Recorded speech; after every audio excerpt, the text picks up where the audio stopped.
Welcome, dear listener, to this quiet corner of the evening where stories unfold like mist across still water. Tonight, we journey together through cobblestone streets and ancient mysteries, through the gaslit world of Victorian London and beyond, into the wild highlands where secrets sleep beneath dark waters.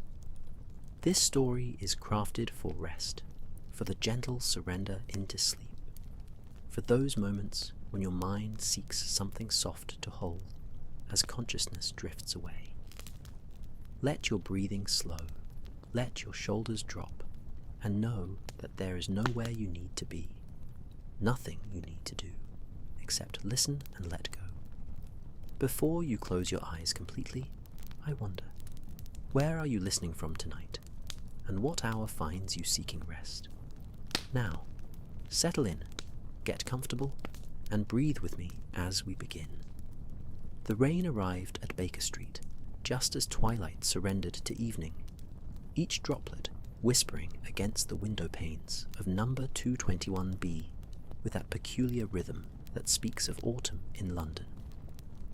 Inside, the sitting room glowed with the warm amber light of gas lamps turned low, their mantles casting gentle shadows that swayed and danced across the burgundy wallpaper like memories half remembered.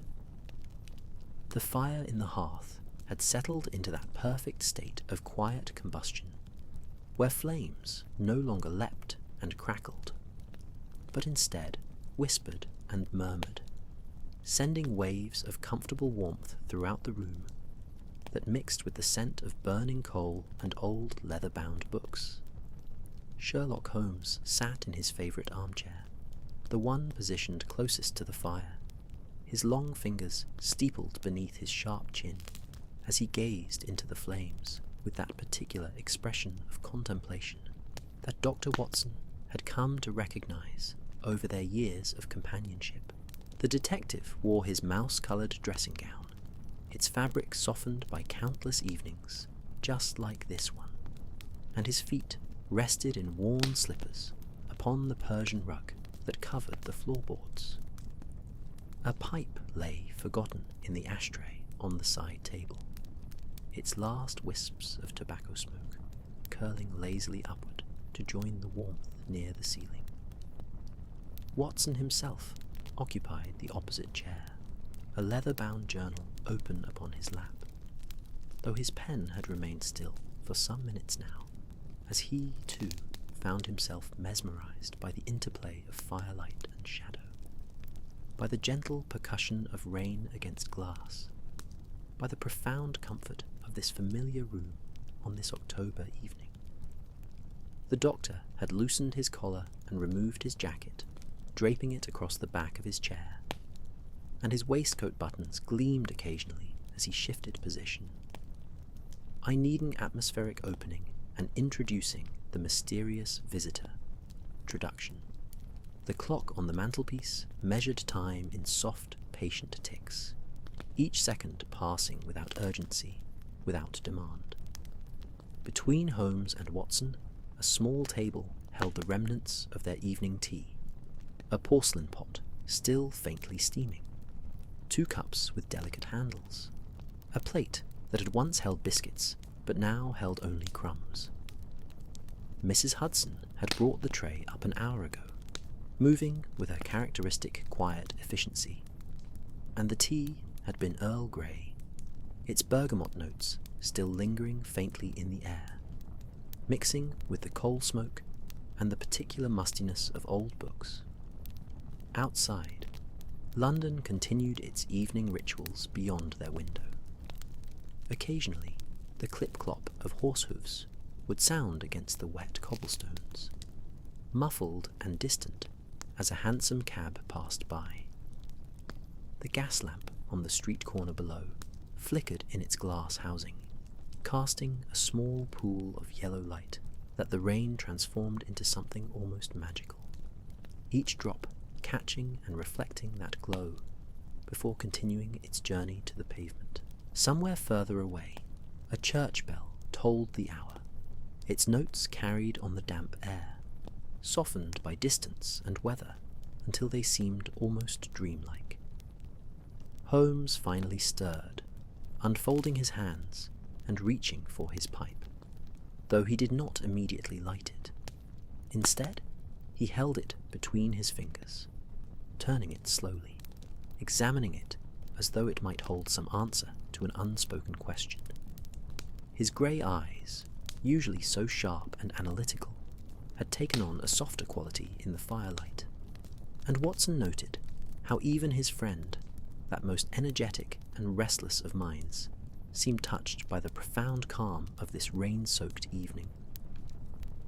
"You know, Watson," Holmes said at length, his voice pitched low and thoughtful, barely rising above the sounds of rain and fire. "There are moments when even I must acknowledge the appeal of simple stillness. No puzzles demanding solution, no clients with their tales of woe, no mysteries requiring the application of deductive reasoning.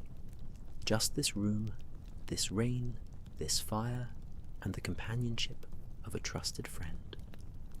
Watson smiled, setting his journal aside on the small table between them. "I confess I am surprised to hear such sentiment from you, Holmes. I had thought you found inactivity to be the greatest of tortures." "Normally, you would be quite correct," Holmes replied, settling back into his chair with a small sigh of contentment.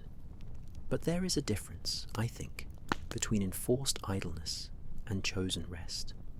Tonight, I choose to simply be, to let London's mysteries remain unsolved for a few hours, to allow my mind to wander without purpose or direction." He paused, turning the pipe once more between his fingers. "Though I suspect such peace cannot last, it rarely does in our profession." As if summoned by his words, a sudden sound cut through the gentle atmosphere of the room. The sharp, urgent rapping of knuckles against the front door below carried up the stairs with startling clarity. Not the gentle knock of Mrs. Hudson checking if they needed anything, nor the tentative tap of a nervous client, but rather an insistent, almost desperate percussion that spoke of urgency and distress. Watson straightened in his chair, his hand instinctively moving toward where his service revolver would normally rest, though tonight it remained locked in its drawer. Holmes, by contrast, seemed almost to have expected this interruption, for he merely raised one eyebrow slightly and placed his pipe back in its ashtray with careful deliberation. The sound of Mrs. Hudson's footsteps ascending from her quarters below reached them, followed by the creak of the front door opening. Voices drifted up, one belonging to their landlady, the other unfamiliar, male, breathless, with an accent that even from this distance Watson could identify as Scottish. The Highlands rather than the Lowlands, if he was any judge. The words themselves were indistinct, but the tone carried weight, carried worry, carried something that made the peaceful atmosphere of the sitting room suddenly feel fragile, temporary, like morning mist that the rising sun will inevitably burn away. Mrs. Hudson's tread upon the stairs was slower than usual, and when she knocked softly at their door and entered, Watson could see concern written plainly across her kind features. She carried a silver salver upon which rested a card, but more tellingly, she was followed by a figure who could not wait to be properly announced. The man who entered their sitting room brought with him the scent of rain and travel, of trains and distance covered in haste. He was perhaps 50 years of age, tall and broad-shouldered, with a thick beard that showed equal parts auburn and grey. His clothing marked him as a gentleman, though the tweed suit he wore was thoroughly soaked, despite the heavy coat that hung dripping from his shoulders. Most striking were his eyes, pale blue and deeply troubled, darting between Holmes and Watson with an expression that mixed hope and desperation in equal measure. "Mr. Holmes," the man said, his Scottish burr thick and musical even in distress, "forgive this intrusion at such an hour, but I have travelled from the Highlands without pause, and I fear that if I do not speak with you tonight, it may already be too late." Holmes rose from his chair with fluid grace, his expression transforming in an instant from that of a man at rest to that of the consulting detective, alert and focused. "Mrs. Hudson, perhaps some fresh tea for our guest. He is clearly chilled through and has come far." He gestured to Watson's vacant chair, which the doctor had already risen from, moving to stand near the fireplace. "Please, sit, warm yourself, and tell us what brings you from Scotland in such evident haste. But first, your name, if you please." The man sank gratefully into the offered chair, his hands trembling slightly as he held them toward the fire. "McAllister," he said. "Duncan McAllister of Inverness. I am a solicitor by trade, though tonight I come not on legal business, but on a matter far stranger, far more troubling." He paused, seeming to gather his thoughts, and in that moment a log in the fireplace shifted, sending up a small shower of sparks, and causing the shadows in the room to leap and dance anew. "It concerns the Loch," McAllister continued, his voice dropping to something almost reverential, almost fearful.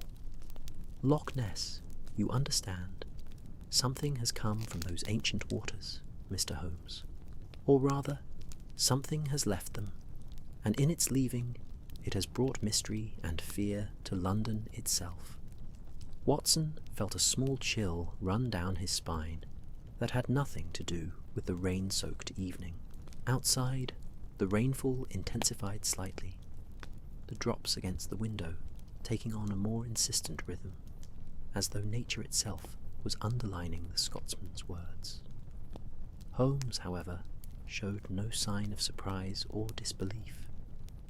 Instead, he sat down once more, steepling his fingers beneath his chin in that familiar gesture, his grey eyes fixed upon McAllister with complete attention.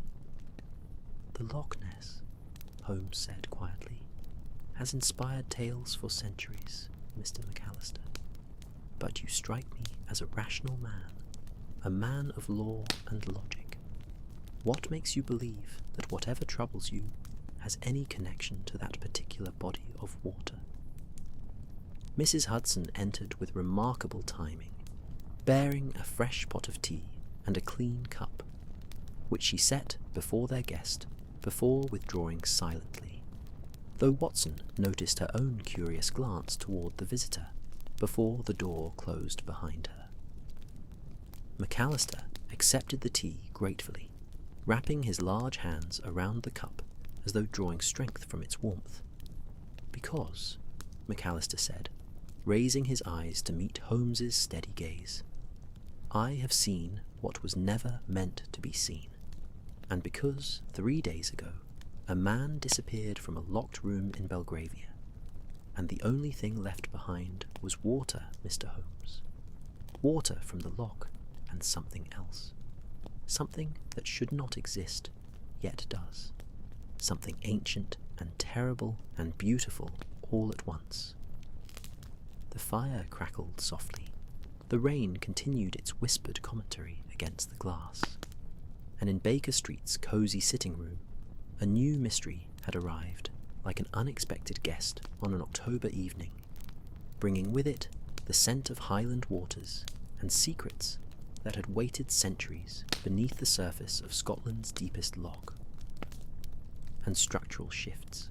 Holmes leaned forward in his chair, the leather creaking softly beneath his weight, and Watson observed how the detective's entire demeanour had shifted from restful contemplation to focused intensity, though even this intensity carried a certain measured quality, like a bow drawn back slowly, rather than released in haste.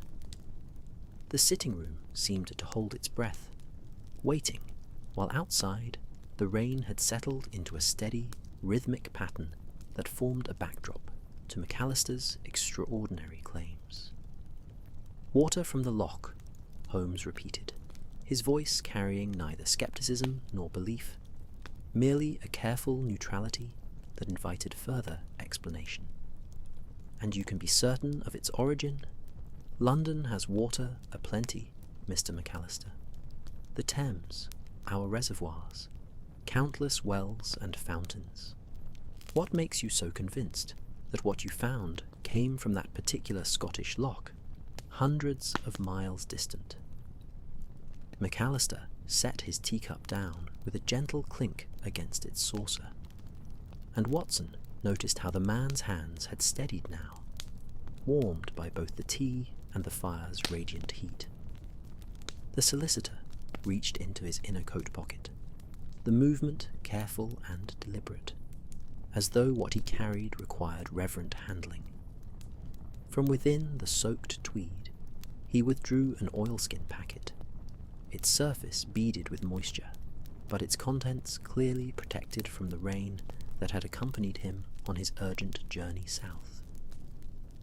"Because I have samples, Mr. Holmes," McAllister said, unwrapping the oilskin with fingers that moved slowly, almost ceremonially. "Samples taken from the locked room before the police arrived, before anyone else could contaminate what I knew to be evidence of something beyond ordinary understanding." Inside the oilskin lay 3 glass vials, each sealed with cork and wax, each containing perhaps 2 ounces of liquid that caught the firelight and seemed to hold within it a darkness that was not quite black, not quite brown, but something in between, something that spoke of depths and age and secrets, kept for longer than human memory could measure. Watson moved closer, his medical training and natural curiosity drawing him toward the vials, though he did not reach for them. Even in the warm glow of the sitting room, the liquid within those containers seemed somehow cold, seemed to carry with it an essence of places far from London's gaslit streets and comfortable hearths. Holmes, too, rose from his chair and approached, though his examination was conducted from a slight distance, his keen eyes taking in every detail of the vials, their seals, their contents, before he made any move to handle them. "The water of Loch Ness," McAllister continued, his Scottish accent growing thicker as emotion crept into his voice, "carries within it peat from the surrounding hills, particles suspended that give it a distinctive quality. But more than that, Mr. Holmes, more than mere peat and sediment, there is something in this water that cannot be explained by ordinary geology or chemistry. I took these samples to a colleague of mine, a chemist at Edinburgh University, who has studied the waters of our Scottish lochs for 30 years. He confirmed what I suspected. This water is from Loch Ness, and it contains traces of something he has never seen before, something organic, yet ancient, something that made him refuse to study it further." "Fascinating," Holmes murmured, though whether he referred to the water itself or to the story surrounding it, Watson could not immediately discern. "And you mentioned something else was left behind, something beyond the water. Perhaps now would be the time to reveal that particular detail, Mr. McAllister." The Scotsman nodded slowly, returning the 2 remaining vials to their oilskin wrapping before producing a second, smaller packet. This one he unwrapped even more carefully, and when its contents were revealed, Watson felt that small chill return, creeping along his spine like cold fingers trailing across skin. Upon McAllister's palm lay what appeared to be a scale, but unlike any fish scale, Watson had seen in his years of study and practice. It was roughly the size of a half-crown coin, roughly pentagonal in shape, and its surface held an iridescent quality that shifted colours as it caught the light. Now deep green, now black, now showing flashes of something almost silver, almost blue. The room had grown very quiet. Even the fire seemed to have stilled its whispers, and the rain's rhythm against the window had become so constant as to fade into near silence, a background presence rather than an active sound. Holmes set down the vial he had been examining and reached for the scale, but before his fingers could make contact, McAllister spoke again, his voice barely above a whisper. "Be careful, Mr. Holmes. When I first touched it, I felt something. Not pain, not quite, but rather a sensation of cold so profound that it seemed to reach beyond mere flesh, beyond mere physical sensation. As though whatever creature bore this scale lived in waters so deep and dark that even the touch of its cast-off covering carries with it the memory of those abyssal depths."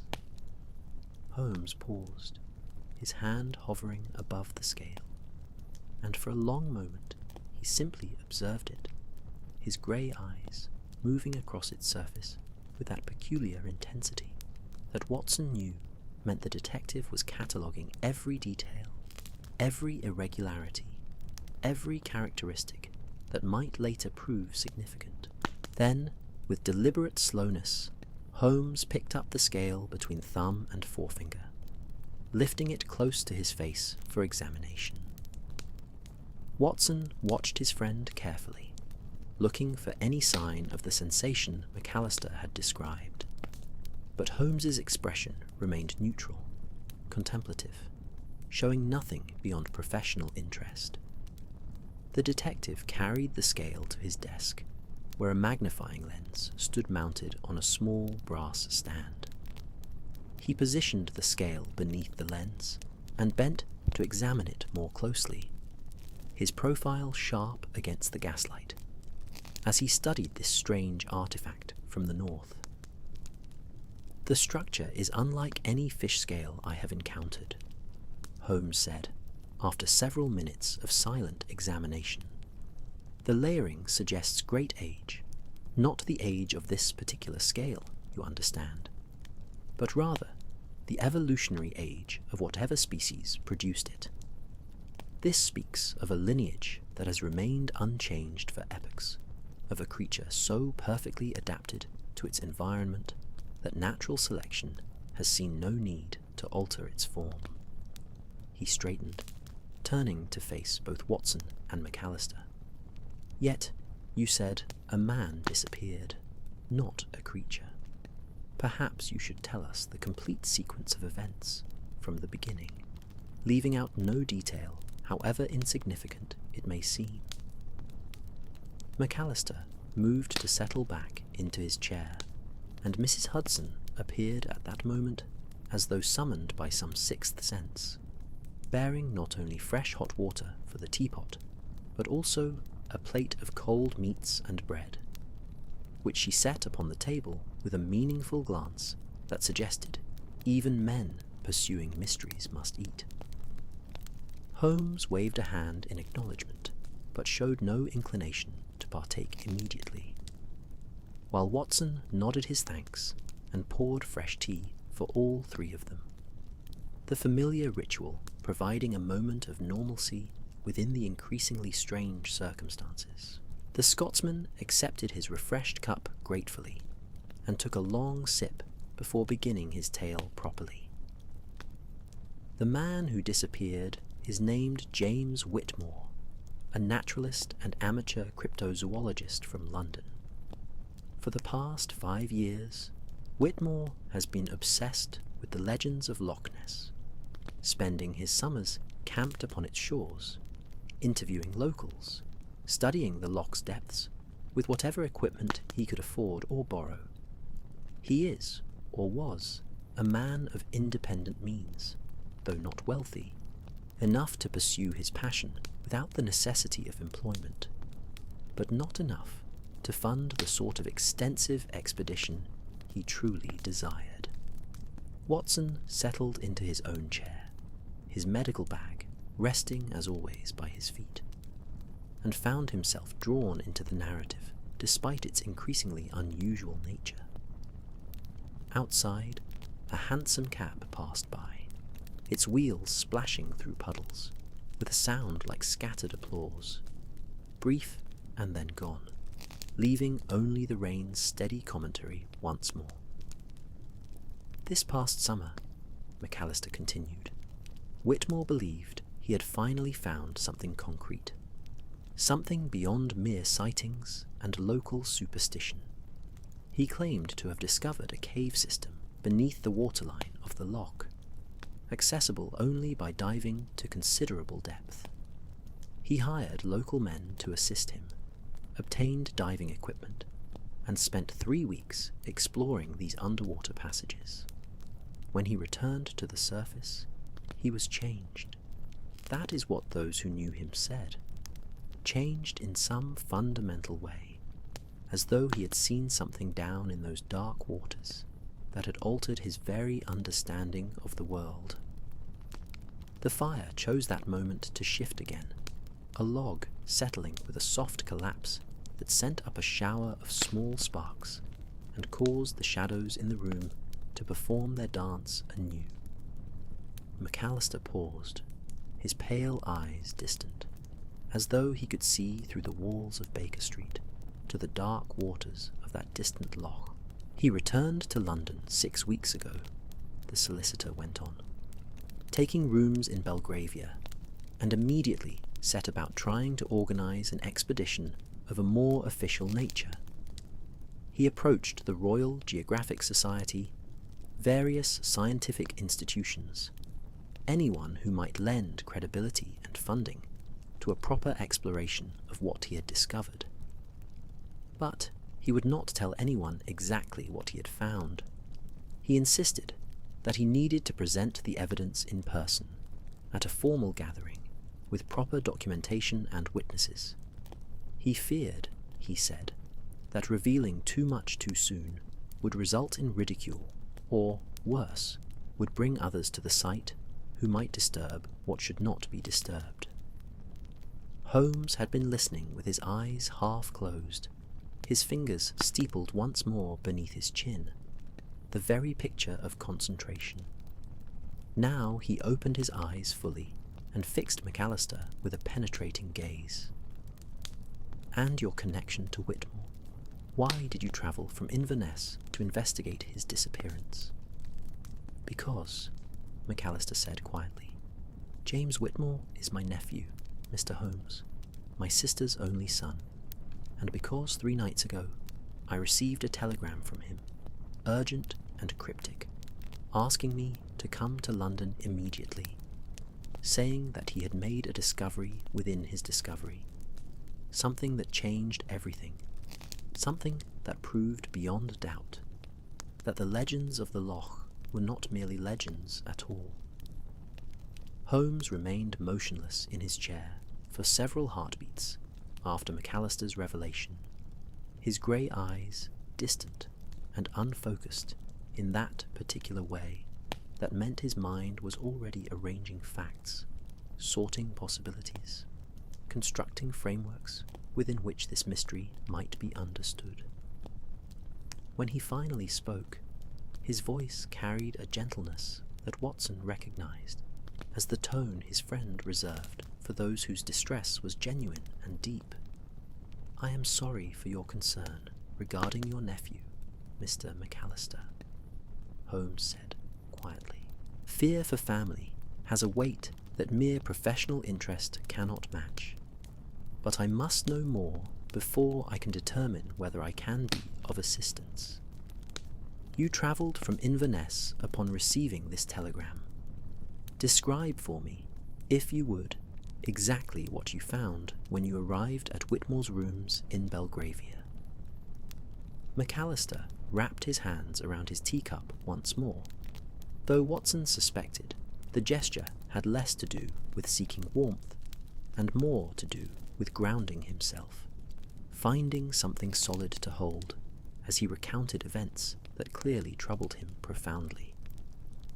The Scotsman's eyes fixed upon the fireplace, watching the flames perform their endless dance, and when he began speaking again, his voice had taken on a quality that was almost dreamlike, as though he were describing something witnessed in sleep rather than in waking reality.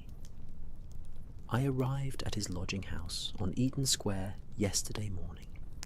McAllister began, his words measured and careful. The telegram had reached me 2 days prior, but the journey from Inverness is not swift, and I travelled through the night to reach London as quickly as circumstances allowed.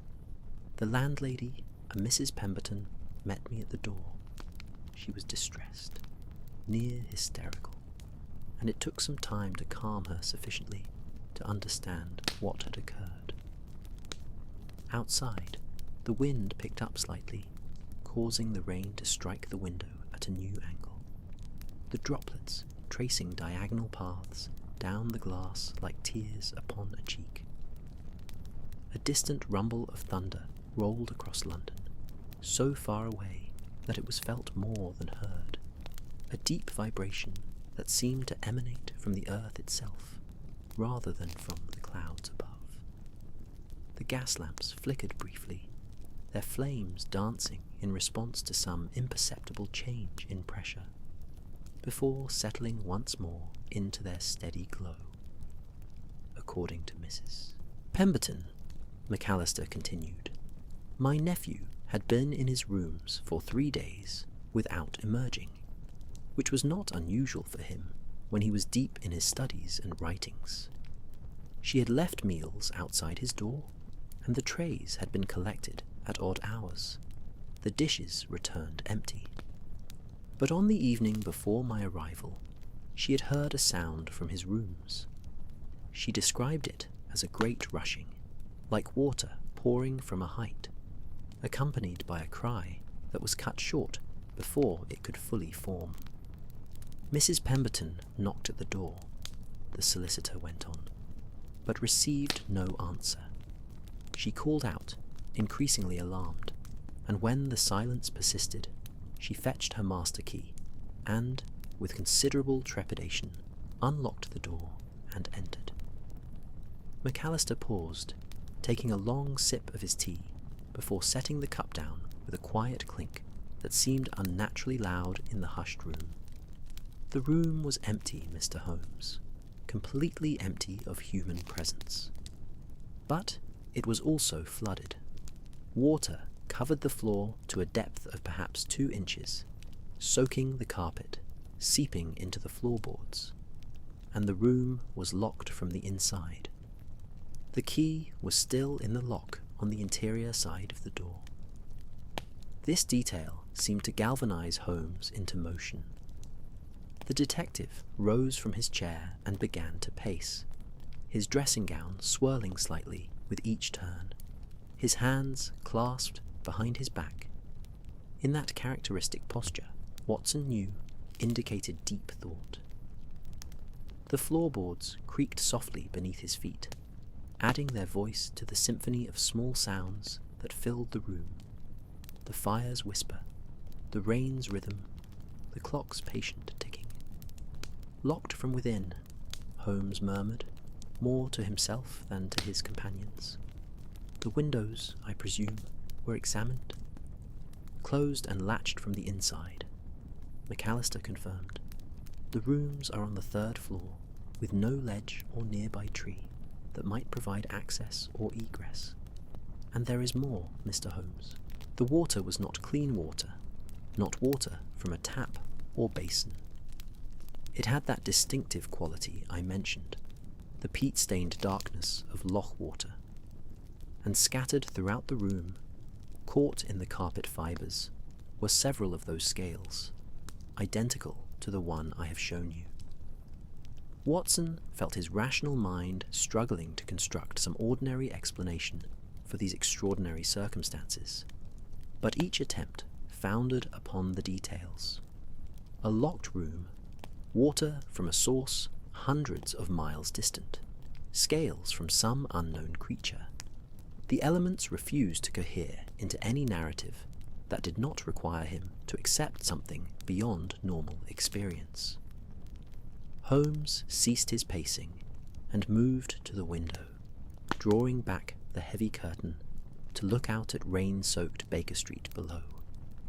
The gaslight from the street lamp illuminated his profile, casting half his face in light and half in shadow, and Watson thought his friend looked like a figure from a Renaissance painting, caught between enlightenment and mystery. "And the police?" Holmes asked without turning from the window. "Surely Mrs. Pemberton summoned them." "She did," McAllister replied. "They arrived within the hour, examined the scene, took statements, and concluded that there must be some rational explanation that would reveal itself upon further investigation.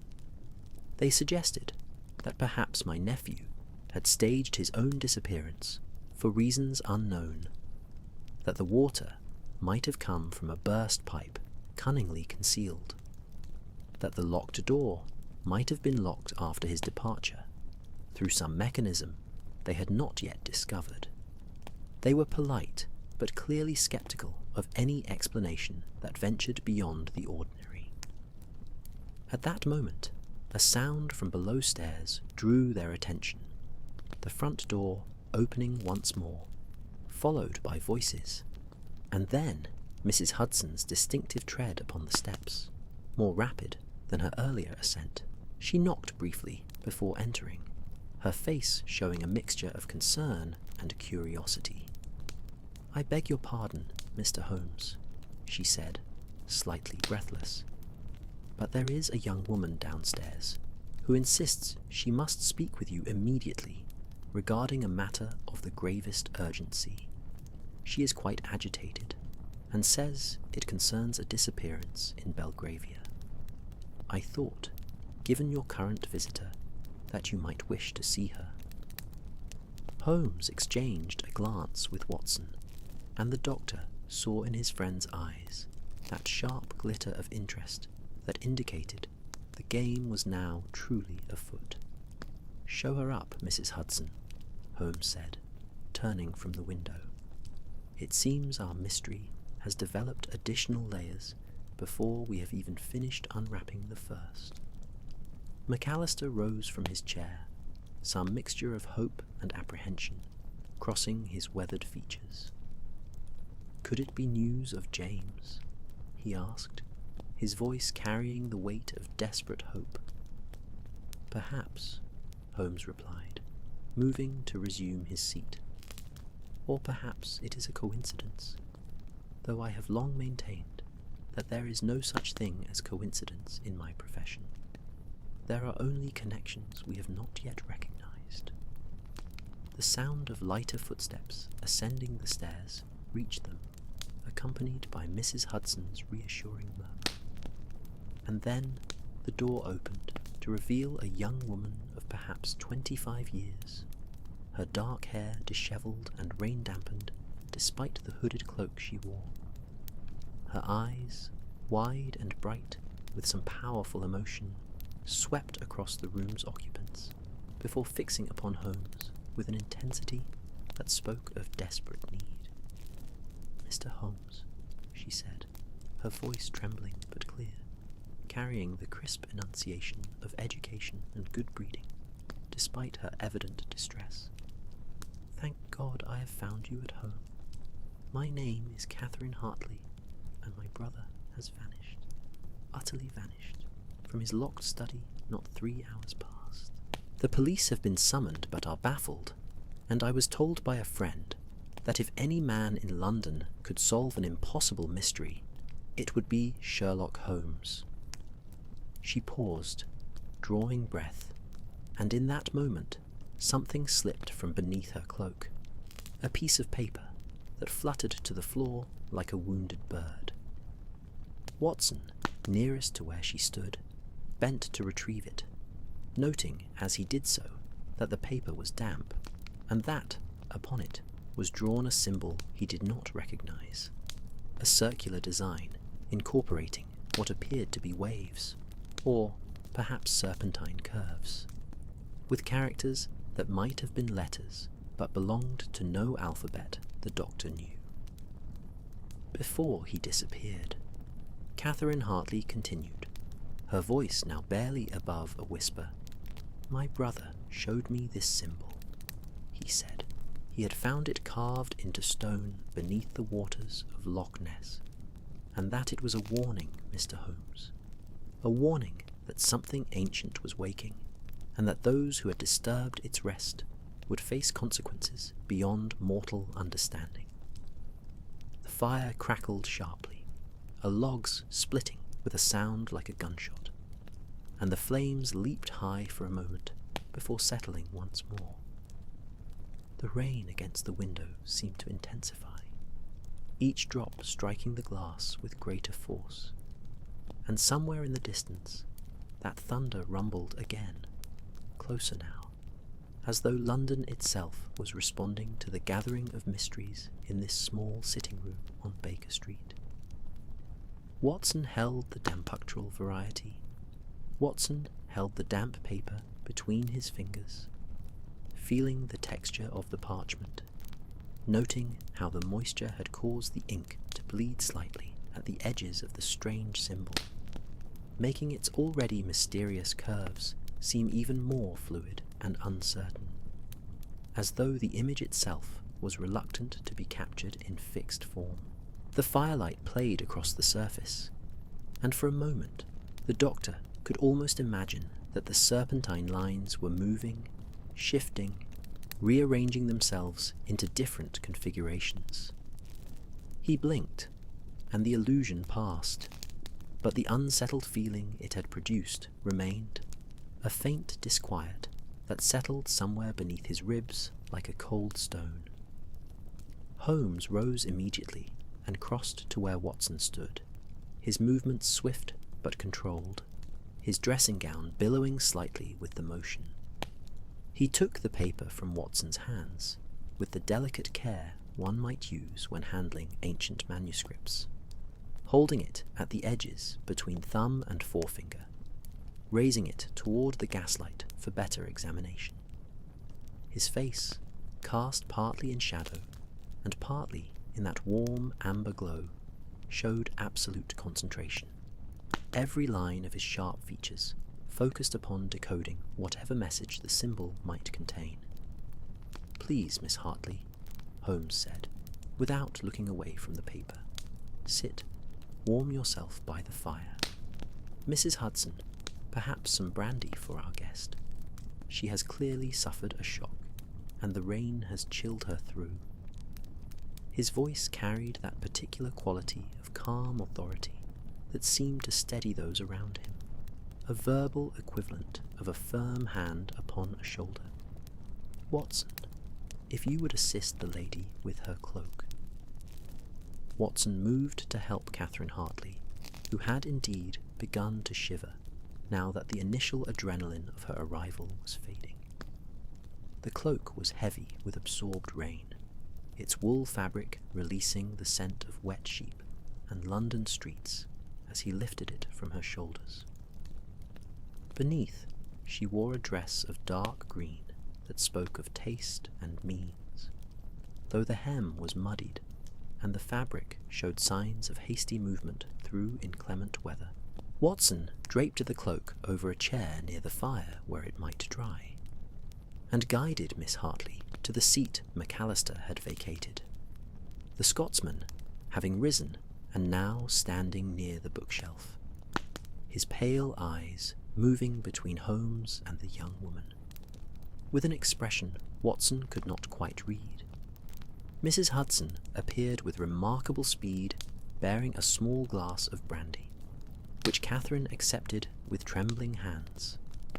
She sipped it carefully, and Watson watched as colour began to return to her cheeks, the warmth of the alcohol and the fire combining to counter the effects of her rain-soaked journey. The clock on the mantelpiece continued its patient measurement of time, each tick seeming to fall into the brief silences between the fire's whispers and the rain's steady accompaniment. Holmes finally lowered the paper and turned to face their newest visitor, though Watson noticed his friend retained possession of the symbol, holding it carefully, as though it were a key that might unlock multiple doors. "Miss Hartley," Holmes began, his voice gentle but carrying an undercurrent of urgency, "I must ask you several questions, and I require that you answer with as much precision as possible, regardless of how strange or irrelevant certain details may seem. Time may be of considerable importance if we are to locate your brother before—" He paused, seeming to reconsider his words. "Before the trail grows cold. First, your brother's name and occupation." "Edward," she replied, her voice steadier now, strengthened by the brandy and the evident competence of the man before her. "Edward Hartley. He is a professor of ancient languages at University College London, specializing in pre-Roman British cultures and Celtic inscriptions. For the past year, he has been working on a translation project, something he described as potentially revolutionary, though he would share few details even with me." McAllister, who had been silent since the young woman's arrival, suddenly spoke, his Scottish accent thick with emotion. "Your brother, did he recently return from Scotland? From the Highlands, perhaps? From the vicinity of Loch Ness?" Catherine turned toward the older man, surprise evident in her features. "Yes," she said slowly, wonderingly. "He spent this past summer there, conducting research. He said he had been contacted by a colleague, a naturalist, who had discovered inscriptions in underwater caves, and needed someone with Edward's expertise to translate them. How could you possibly know this?" A heavy silence fell across the room, broken only by the continued soft sounds of rain and fire. Watson felt the weight of coincidence.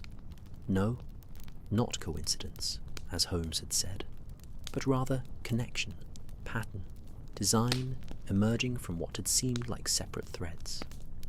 Two men, both connected to Loch Ness, both having explored underwater caves, both now vanished from locked rooms, with only strange water and inexplicable scales left behind.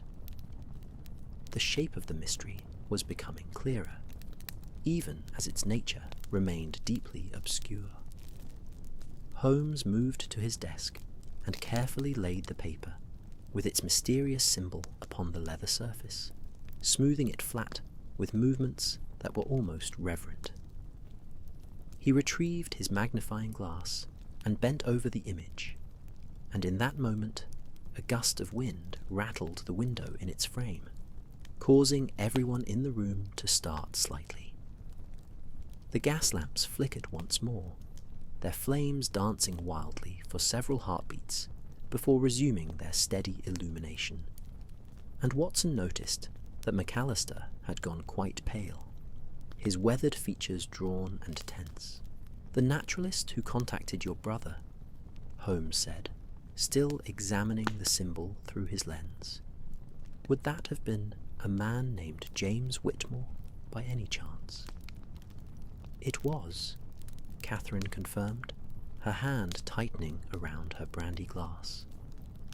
"Edward spoke of him often throughout the summer. He said Mr. Whitmore was brilliant but eccentric, obsessed with proving the existence of some creature in the loch, though Edward was more interested in the archaeological and linguistic aspects of what they found.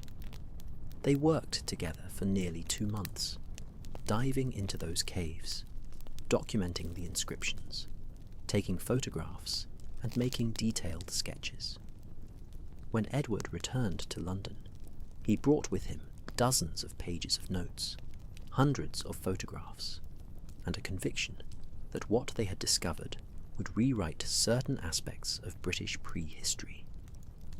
Holmes straightened from his examination of the symbol and turned to face both McAllister and Catherine. Then we are dealing not with separate mysteries, but with a single mystery that has claimed multiple victims. Mr. McAllister's nephew, James Whitmore, disappeared 3 days ago from a locked room in Belgravia. Your brother has vanished tonight under what I suspect are remarkably similar circumstances. Both men explored underwater caves at Loch Ness. Both men were attempting to present their findings to the academic and scientific community.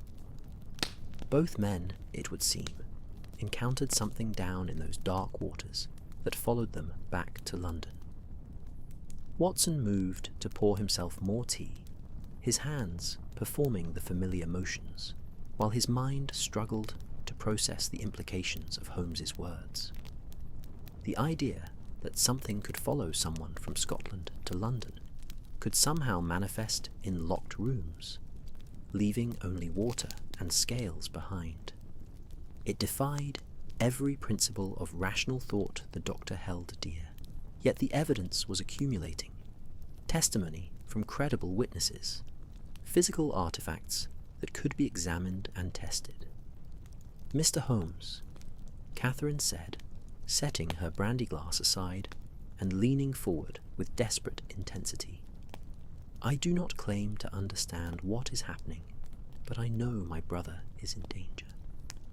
Before he disappeared, before that terrible rushing sound came from his study, I heard him crying out.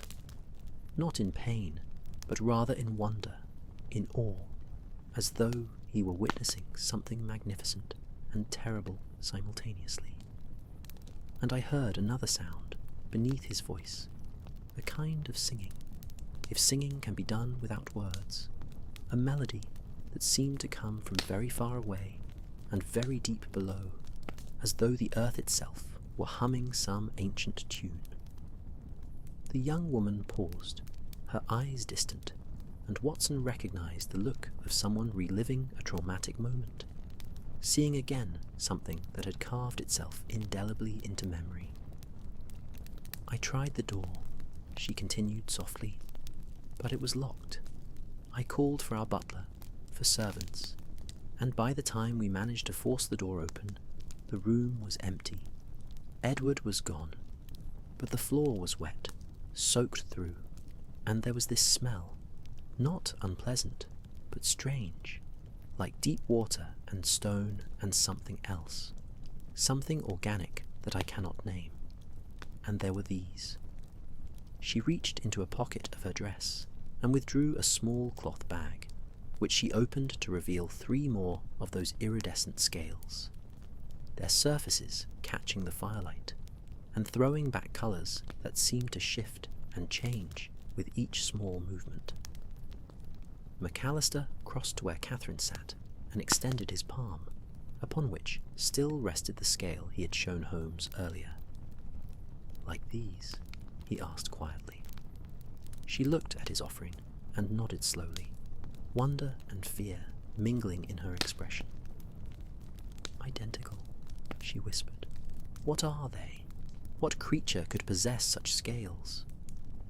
Holmes had been watching this exchange with fierce attention, and now he moved to the fireplace, standing with his back to the flames, his tall figure casting a long shadow across the room. That, he said quietly, is precisely what we must determine. But I suspect the answer lies not in zoology or biology, but rather in something older, something that predates our modern categories of knowledge. Miss Hartley, these inscriptions your brother was translating, did he share any of his findings with you? Any sense of what the symbols meant? Catherine Hartley's fingers traced absent patterns along the arm of her chair, her eyes following the movement of flames in the hearth, as though seeking within their dance some answer to Holmes's question. The brandy glass sat forgotten beside her, its contents still and dark as a mirror, reflecting the room's warm glow. Watson watched as she gathered her thoughts, noting how the young woman's breathing had slowed, how the initial panic of her arrival had been replaced by something deeper, a kind of resigned dread, as though she had been expecting this conversation, preparing for it, even as she had hoped it would never come. Edward was careful about what he shared, Catherine began, her voice taking on a quality that was almost hypnotic in its steadiness, each word measured and deliberate. He said the inscriptions were unlike anything documented in the existing corpus of ancient British writings. The symbols combined elements that appeared Celtic with others that predated Celtic culture by centuries, perhaps millennia. He found recurring motifs: water, serpents, guardianship, and something he translated loosely as the watchers beneath, or perhaps those who keep vigil in the depths. Holmes had retrieved his pipe from the ashtray and was now filling it with tobacco from the Persian slipper he kept on the mantelpiece, his movements automatic and precise, the ritual clearly helping him think. He did not light it immediately, but simply held it, occasionally bringing it to his lips as though the ghost of smoke might aid concentration. McAllister had moved to stand near the window, his broad shoulders blocking some of the gaslight from outside, his silhouette a dark presence against the rain-streaked glass. Edward found what he believed to be a complete narrative sequence. Catherine continued, her gaze still fixed upon the fire. Carved across the walls of a chamber, perhaps 40 feet below the surface of the Loch, accessible only through a narrow passage that required diving equipment and considerable courage to navigate. The narrative told of a pact, an agreement made in ages past between the people who lived upon the shores of the Loch, and something that dwelled within its depths, in exchange for offerings and respect for maintaining certain prohibitions and observances. This presence would remain in the deep waters, would not rise, would not disturb those who walked upon the land. Watson felt a chill despite the fire's warmth, despite the tea that still heated his insides. There was something in Catherine's tone, in the careful way she chose her words, that suggested she believed this narrative was not merely ancient mythology, but something more, something that carried weight and consequence into the present moment. The inscriptions included warnings, she went on, her voice dropping slightly, forcing her listeners to lean in to catch every word. Specific prohibitions about what must not be done. The people were forbidden from taking anything from the underwater chambers. No artifacts, no stones, nothing that belonged to the realm beneath the waves. They were forbidden from revealing the location of these chambers to outsiders, to those who did not belong to the Loch's community. And they were absolutely forbidden from attempting to capture or harm the presence that dwelled in the depths, for to do so would void the ancient pact and invite consequences that the inscriptions described with symbols Edward found difficult to translate, symbols that seemed to indicate transformation, submersion, a kind of calling that could not be refused. Holmes finally lit his pipe, the sulphur smell of the match briefly cutting through the room's other scents before being replaced by the sweet tobacco smoke. He drew deeply, the ember glowing bright in the dimness, before exhaling a stream of smoke that rose and dispersed among the shadows near the ceiling. "And your brother," Holmes said quietly. "Did he take anything from these chambers? Did Whitmore?" Catherine turned to look at Holmes directly for the first time since beginning her narrative, and Watson saw in her eyes the answer before she spoke it. "Edward took photographs," she said. "Detailed photographs of every inscription, every symbol. He took measurements, made sketches, created a complete documentary record. He said it was necessary for academic purposes, that mere verbal description would never convince the scholarly community of the significance of what they had found. She paused, swallowing hard. But Whitmore took more. Edward told me this in confidence, told me he had argued against it. But Whitmore insisted. The naturalist removed several artifacts from the deepest chamber. Small carved stones, fragments of what appeared to be offerings left by ancient peoples, and one larger object that Edward described as a kind of tablet or seal stone, covered in inscriptions that neither of them could fully decipher. At that moment, Mrs. Hudson entered quietly, drawn by some instinct for when tea needed refreshing, or when those gathered in the sitting room might benefit from her thoughtful attention. She carried a tray bearing not more tea, but rather a silver pot of hot cocoa, rich and dark, its aroma cutting pleasantly through the tobacco smoke. She poured for each of them without speaking, her movements graceful and economical. And Watson noticed how the simple domestic gesture seemed to ease some of the tension that had been building in the room. They each accepted a cup, the warmth seeping into their palms, the sweet chocolate scent mingling with smoke and coal fire and rain-soaked wool.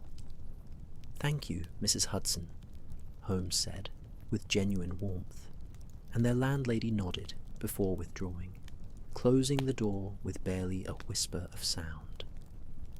Holmes took a long sip of the cocoa before continuing his questioning. "This seal stone that Whitmore removed, do you know what became of it? Where it might currently be located?"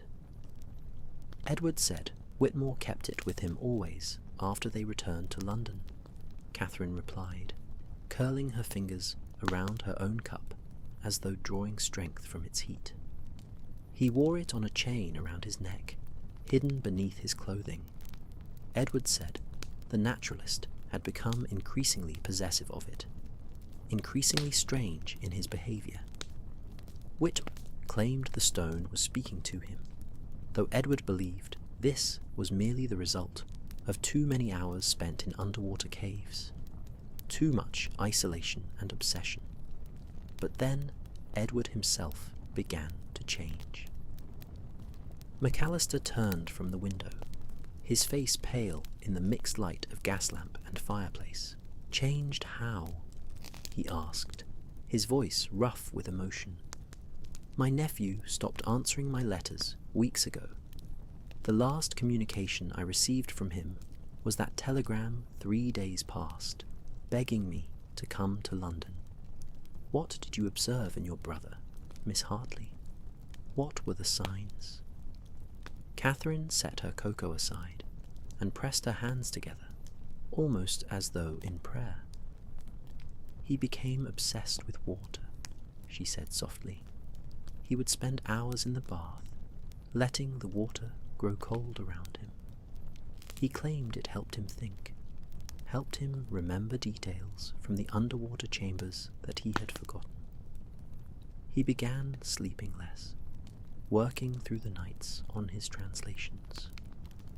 And he developed this habit of humming, that same tuneless melody I heard before he disappeared, as though he were trying to recall a song he had once known, but had since forgotten the words to.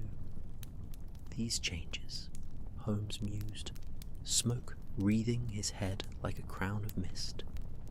"They suggest a form of compulsion, possibly related to prolonged exposure to some environmental factor in the caves themselves. Certain mineral deposits, certain atmospheric conditions, can produce effects upon human psychology and perception. However, that explanation does not account for the locked rooms, the water, the scales, or the disappearances themselves." He set his cup down with a precise click against its saucer. I think it is time we examined the physical evidence more thoroughly. Mr. McAllister, you mentioned taking samples and artifacts from the scene of your nephew's disappearance. Beyond what you have shown us, what else did you preserve? The Scotsman reached into his coat once more, producing a leather document wallet that he laid upon the table between them.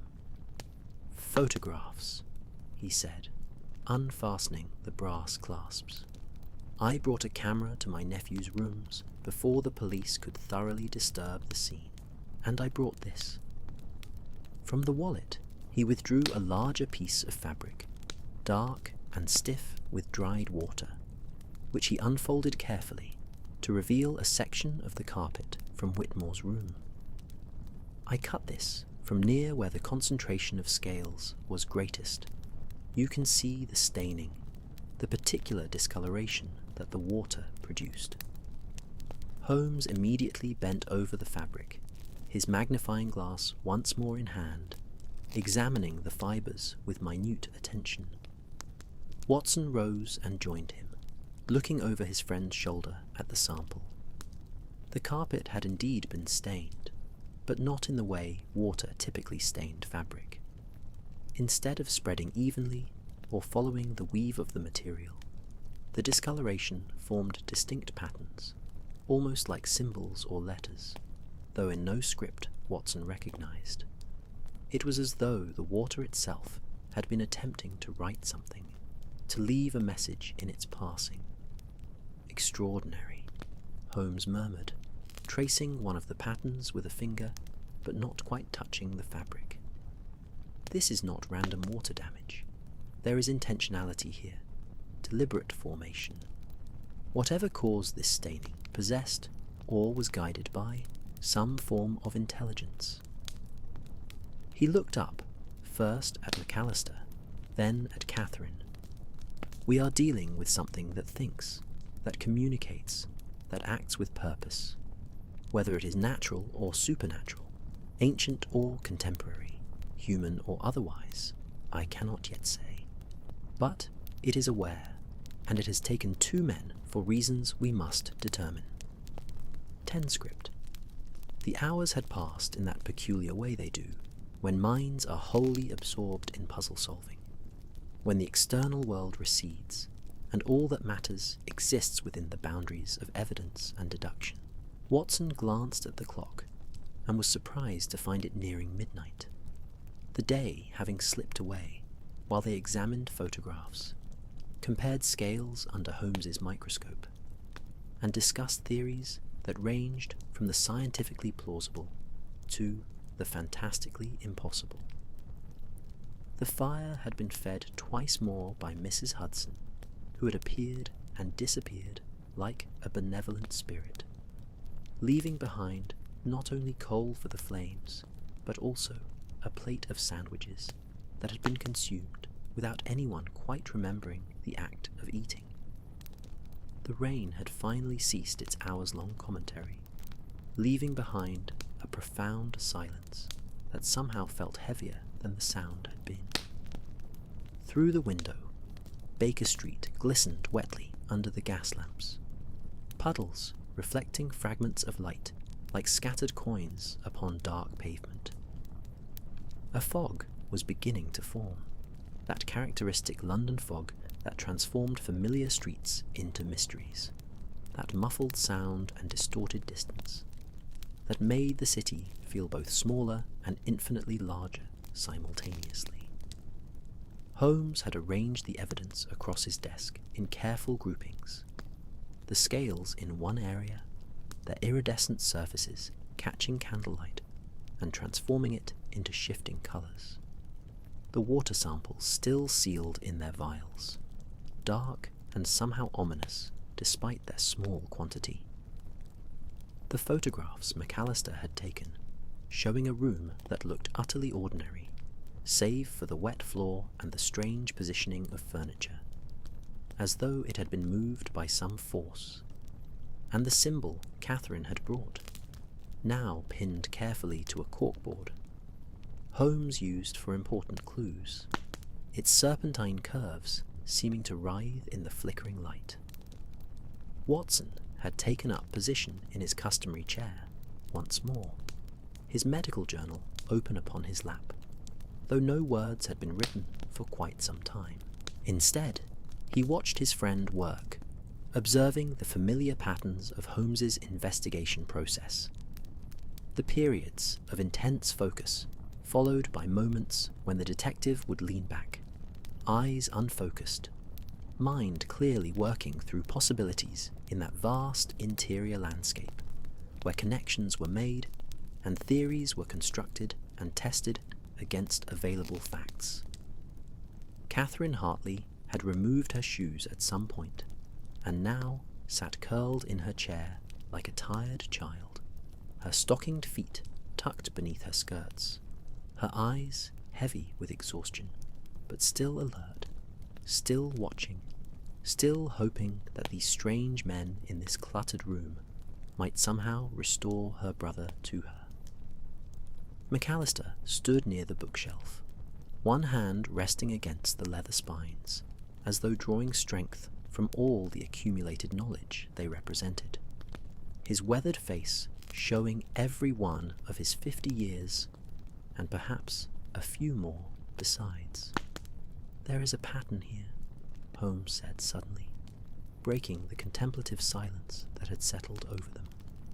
"A progression, if you will, from the specific to the general, from the individual to the collective. Consider, Whitmore and Professor Hartley discover these chambers beneath Loch Ness. They document what they find, but Whitmore goes further. He removes artifacts. He violates the prohibitions described in the inscriptions themselves. Both men return to London. Both begin to change, to show signs of obsession and compulsion. Whitmore disappears first, 3 days ago. Professor Hartley vanishes tonight. The timing suggests a sequence, a deliberate order to these events. If there is a sequence, Holmes continued, still addressing the window rather than turning to face them, then there may be others in danger. Miss Hartley, did your brother mention anyone else who had visited these underwater chambers? Any other colleagues or associates who might have been exposed to whatever influence emanates from that place? McAllister turned sharply from the bookshelf, his eyes suddenly bright with recognition and concern. "Malcolm Ross," he said urgently, "I know the man. He is indeed one of the finest divers in the Highlands, and he has long maintained that there is something in the Loch, something old and powerful that demands respect. He was the one who sent word to James, who invited him to come investigate the caves in the first place." The Scotsman's hand tightened on the bookshelf. If there is a pattern, if those who entered the chambers are being taken in sequence, then Ross may already be in danger. Holmes spun from the window, his movements sudden and decisive. All traces of his earlier contemplative stillness vanished in an instant. "Do you know how to reach this Malcolm Ross? Is he still in Inverness, or might he have followed Whitmore and Professor Hartley to London?" "He was in Inverness when I left," McAllister replied, already moving toward where his still damp coat hung near the fire. "But I can send a telegram to the constabulary there, have them check on his welfare, ensure that he has not met the same fate as my nephew and the professor." "Do so immediately," Holmes commanded, then paused, his sharp features softening slightly. "Though I suspect you may find that Mr. Ross has already begun his own journey southward. If this sequence follows the logic I am beginning to perceive, if those who disturbed the underwater chambers are being called back to account for their intrusion, then Ross would have felt that calling before either Whitmore or Hartley, for he was the guide, the one who revealed the location in the first place." A sudden sound from outside interrupted Holmes's train of thought. The rattle of wheels on cobblestones, growing louder as a vehicle approached, and then stopped directly before their building. Watson rose and moved to the window, peering down through the fog to see a hansom cab, its horse steaming in the cool night air, its driver hunched in his seat. But more significantly, the cab's door was opening, and a figure was emerging, tall and powerfully built, moving with the careful deliberation of someone who had travelled far and was near the end of their strength. "We have another visitor," Watson announced, his hand instinctively moving to check that his service revolver was indeed locked away safely. A gesture born of years of adventures, where late-night callers sometimes brought danger along with mystery. A man, alone, and he appears to be making for our door. Holmes moved swiftly to his desk and began gathering the evidence, placing the scales and water samples into a locked drawer, covering the photographs with a blank sheet of paper. "If I am correct," he said as he worked, "and I believe I am, then this is Malcolm Ross himself, come to London in response to the same compulsion that claimed Whitmore and Hartley. McAllister, Miss Hartley, please say nothing of what we have discussed until I have had a chance to evaluate this new arrival. Watson, I may require your medical expertise shortly.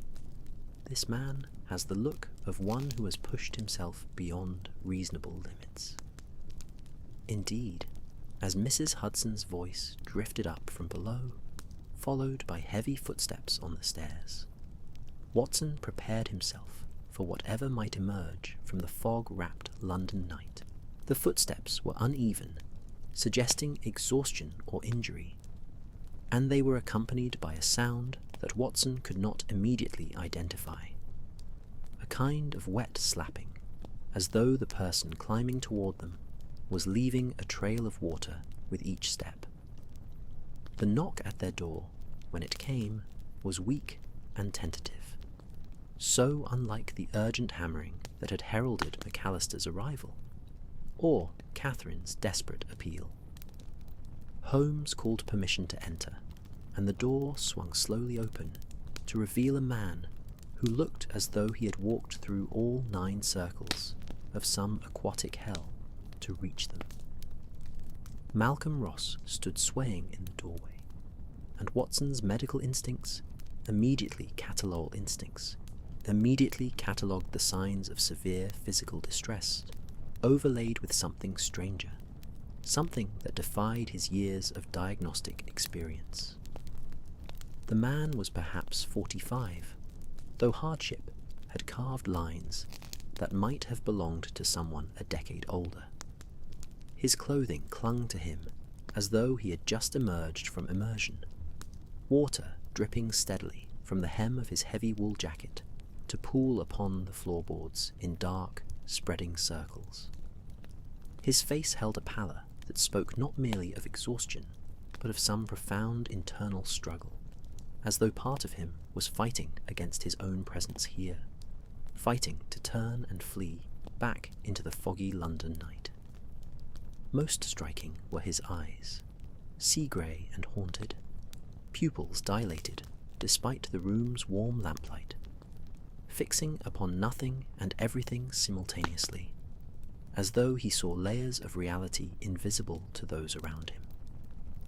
His hands trembled where they gripped the doorframe, knuckles white with the force of that grip, and Watson noticed that his fingers bore fresh cuts and abrasions, the kind one might acquire from scrambling over rough stone, or perhaps from clawing at something in desperate resistance. "Mr. Ross," Holmes said quietly, his voice carrying that particular tone of calm authority that could steady even the most distressed individual. "Please, come in and sit. You have travelled far and under what I suspect were compelling circumstances. You are safe here, at least for the moment, and among those who may be able to help you understand what has brought you to our door." The Scotsman's eyes finally focused, finding Holmes's face, and fixing upon it with desperate intensity. "You are the detective," he said, his voice a rough whisper shaped by Highland winds and something else, something that made the words seem to echo slightly, as though spoken both in the present moment and from some vast distance. "Sherlock Holmes, I was told to find you, though I cannot say who did the telling, or whether the voice I heard existed anywhere beyond my own skull." McAllister had gone rigid at the sound of that voice, recognition and horror mingling in his expression. "Malcolm," he breathed, taking a half step forward before stopping himself, as though uncertain whether to approach or retreat. "What has happened to you, man? You look as though you have been drowned and brought back from the depths." Ross's attention shifted to McAllister, and something that might have been relief flickered across his weathered features. "Duncan," he said, and the name seemed to cost him effort, as though each word required conscious force to produce. "Your nephew, James. I tried to warn him, tried to tell him that we should never have disturbed what rested below, but he would not listen, and now—" He swayed more pronouncedly, and Watson moved swiftly to catch him as his knees began to buckle. The doctor guided Ross to the chair nearest the fire, and as he did so, he felt through the man's clothing the coldness of his skin, a chill that seemed to emanate from deep within rather than from mere external exposure. It was the cold of deep water, of places where sunlight never reached, and Watson found his medical training offering no immediate explanation for how a human body could maintain such a temperature and still function. Catherine Hartley had risen from her own seat, her earlier exhaustion apparently forgotten in the face of this new arrival. She moved to help Watson, fetching a blanket from the settee and draping it around Ross's shoulders, though the Scotsman seemed barely to notice, his attention now fixed upon the fire as though mesmerized by the dancing flames. "Water," Ross said suddenly, his voice stronger now, though no less strange in its quality. "I need water to drink, though the thirst cannot truly be quenched. Not anymore.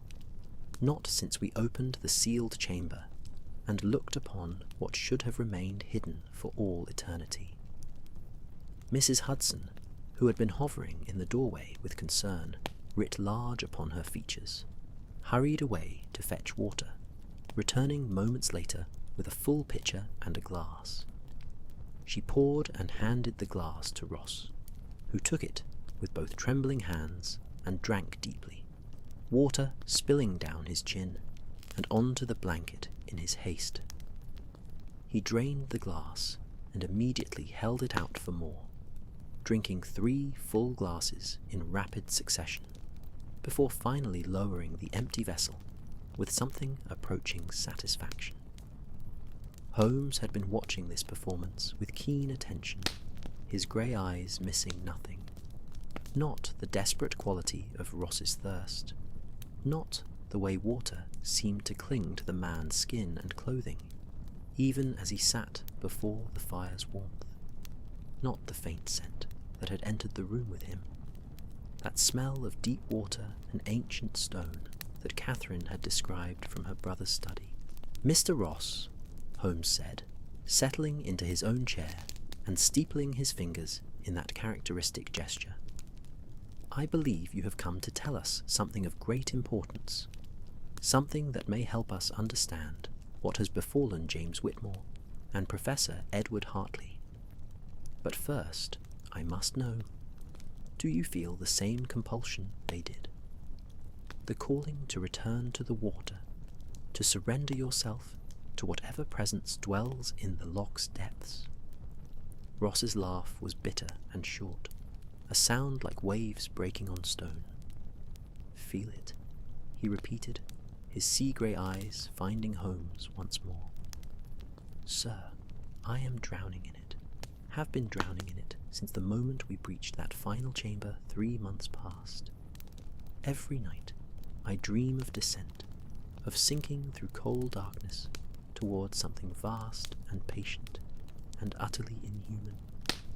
Every waking moment carries with it the sound of water, the taste of the Loch in my mouth, the sensation of pressure all around me, as though I walked at the bottom of some great ocean rather than upon solid ground. Watson moved to stand behind Ross's chair, his medical instincts warring with his rational mind. He wanted to take the man's pulse, to examine him properly, but something in the Scotsman's demeanour suggested that physical contact, beyond what had already been necessary, might trigger some reaction, might break whatever fragile control Ross maintained over himself. Yet you resisted, Holmes observed, his voice gentle but probing. Whitmore could not. Professor Hartley could not. But you, despite feeling this compulsion with equal or perhaps even greater intensity, have managed to maintain your autonomy, to travel to London not in surrender, but in search of answers, or perhaps assistance. What makes you different, Mr. Ross? What has allowed you to resist where others could not? The diver was silent for a long moment, his gaze once more captured by the fire's dance. When he finally spoke, his words came slowly, carefully chosen, as though he navigated treacherous waters, even in speech. "Because I am of the Loch," he said quietly. "My family has lived upon its shores for generations beyond counting. My grandmother told me stories, passed down from her grandmother and backwards through time, stories of the old pact, of what dwelt beneath and what was owed to it. I thought them merely tales, folklore to frighten children and amuse tourists. But when we found the sealed chamber, when we looked upon the carvings and the artifacts and the thing that rested in the deepest pool, I understood that the stories were memory, were warning, were truth preserved through centuries."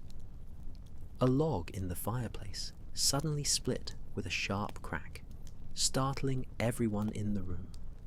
Sparks erupted upward, and for a moment the flames burned with unusual brightness, casting stark shadows that seemed to reach across the room like grasping fingers. Ross flinched at the sound, his hands gripping the arms of his chair, and Watson saw how white his knuckles had gone, saw the tension that thrummed through him like a taut cable about to snap. "The thing in the pool," Catherine said, her voice barely above a whisper, moving closer to where Ross sat. "Edward mentioned it once, just once, and then refused to speak of it again. He said it was sleeping, had been sleeping for longer than human civilization had existed, and that it should be allowed to continue sleeping. What was it, Mr. Ross? What did you see down there in that sealed chamber?" Othic elements and structural pacing. Ross lifted his gaze from the fire, and in that movement Watson saw something shift in the man's expression, saw the internal struggle resolve itself into a terrible kind of acceptance. The diver's hands relaxed their death grip on the chair arms. His shoulders dropped as though some weight he had been carrying for months was finally being set down. And when he began to speak again, his voice had changed, no longer fighting against the words, but rather allowing them to flow forth like water finding its level, inevitable and unstoppable. "It was not sleeping," Ross said, and the correction carried with it a profound sadness, a mourning for some innocence lost. That was what we told ourselves, what we needed to believe to justify our intrusion. We said it was dormant, inert, merely an artifact of some ancient civilization's imagination, or perhaps some long-extinct species preserved in the unique conditions of the Loch's deepest reaches. But it was not sleeping, Miss Hartley. It was waiting. The fog outside had thickened considerably, pressing against the windows like something alive, transforming Baker Street into a grey void where only the nearest gas lamp remained visible, its light diffused and strange, creating halos that seemed to pulse with their own rhythm. The room felt suddenly smaller, more enclosed, as though the fog had somehow contracted the boundaries of the world to just these walls, these people, this moment of revelation. Holmes had leaned forward, his entire attention focused upon Ross with that intensity Watson had seen countless times before, that ability his friend possessed to become absolutely present, absolutely engaged, reducing the world to just the speaker and the listener, to just the question and the answer. "Waiting for what?" Holmes asked, his voice barely above a murmur, inviting rather than demanding the response.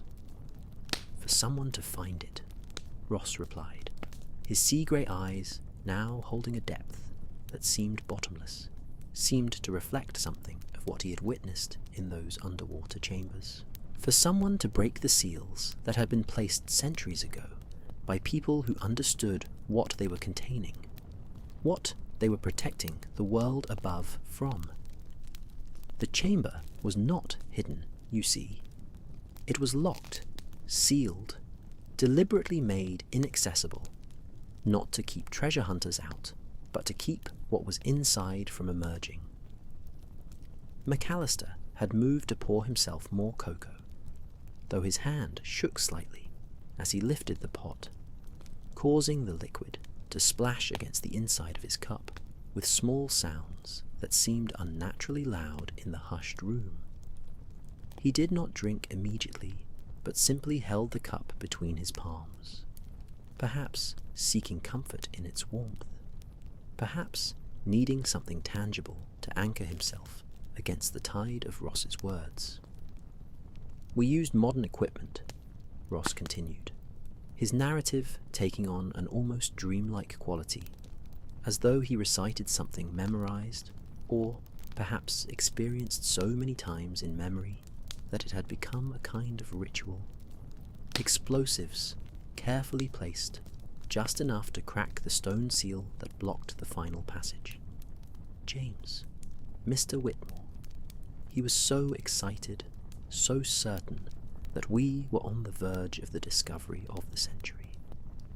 Professor Hartley was more cautious, more troubled by the inscriptions we had already documented, but even he could not resist the lure of what might lie beyond that seal. Watson found himself holding his breath, his medical journal forgotten entirely now, his entire being focused on the story unfolding before them. Outside, somewhere distant in the fog-wrapped city, a clock tower struck the half-hour, its bells muffled and strange, reaching them as though from another world entirely. "When the seal broke," Ross said, his voice dropping even lower, forcing them all to lean in to hear. Water rushed out, as though the chamber beyond had been flooded under pressure. We waited for it to equalize before entering, checking our diving equipment, our lamps, our safety lines, and then we swam through, into a space that our lights could barely illuminate, into a cavern so vast that the water within it felt less like an enclosed pool and more like an interior sea. Catherine had wrapped her arms around herself, whether from cold or from the growing dread of Ross's account. Watson could not say.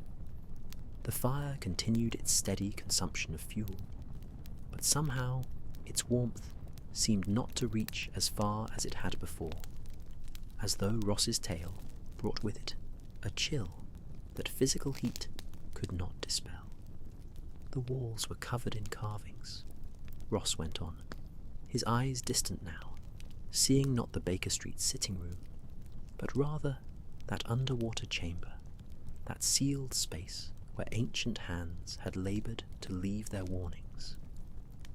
Not just symbols, but complete scenes, narrative sequences showing figures that might have been human offering tributes to something massive, something serpentine, something that seemed to exist both in the water and beyond it, as though it was simultaneously physical and something else, something that had no proper form but took shape according to some will or purpose we could not comprehend. Holmes reached for his pipe, finding it had gone out during Ross's narrative, but he did not relight it, simply held it as though the familiar object provided some small comfort, some connection to the ordinary world of tobacco and wood and human craft. And in the centre of this chamber, Holmes prompted gently when Ross paused, seeming to gather strength for what came next.